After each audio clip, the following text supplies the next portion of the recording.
Welcome back on the cutting edge. El Rushbo behind the golden EIB microphone. On our fourth hour last week, we have made the news.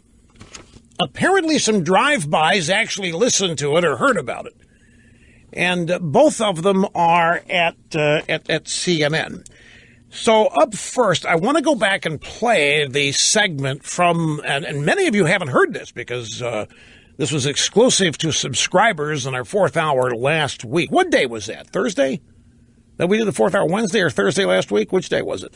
It doesn't really matter, but we did an hour and a half commercial free, and part of what I said was this. It's soundbite number 2, Mr. Broadcast Engineer, and here we go. The media loves to assign mythical power status to Republican or conservative figures to explain why Republican voters do what they do. And for a long time, it was me. I was considered a Pied Piper Svengali. You are my numbed robots. You have no idea what to think or what to do until I told you. It's a way for the media and the left and Democrats to denigrate and impugn you. Well, now that person is Bannon. And they're saying that Bannon is the brains, Bannon is the Svengali, Bannon is the great influence. You people don't know what you're doing. You never have known what you're doing. But Bannon's got you doing what he wants to do. And I don't think there's ever been anybody with that kind of, except maybe Reagan or Trump himself. I don't think you all are brain dead. I don't think you're unable to make up your own minds. It's just the exact opposite. I think what Bannon is doing, and I don't know whether he's doing it on purpose, maybe he's a smart guy. I think what Bannon is doing is slowly but surely taking over the role of the Republican Party.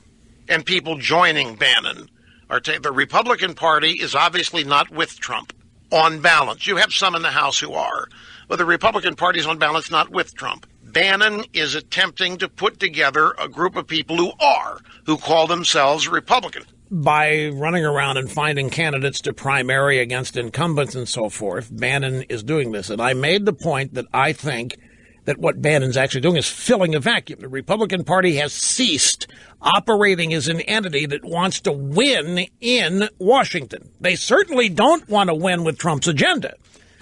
And Bannon is now running around finding candidates who will run as Republicans that will advance that agenda. Well, somebody at CNN heard this. Because this morning on Newsroom, Poppy Harlow spoke with somebody from the Daily Beast, Matt Lewis. She said every single Republican senator up for re-election in the midterms is at risk now, except for Ted Cruz. CNN is reporting a source familiar with Steve Bannon saying nobody is safe. If you're a Republican, it's bizarre. If Bannon goes after all of these challenger seats, if he only flips 2 or 3, he wins.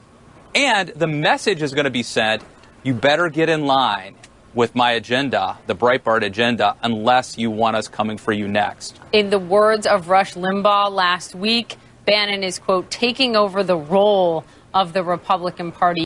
This afternoon, Dana Bash, CNN. I want to play for you something that Rush Limbaugh has said recently about Bannon and the role he has in the GOP. I think what Bannon is doing is slowly but surely taking over the role of the Republican Party. But the Republican Party is on balance not with Trump.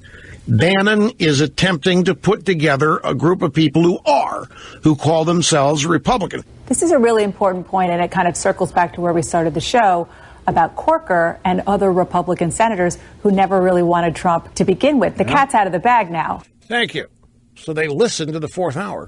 They don't listen to the 3, but they listen to the 4th and the 5th. Back after this.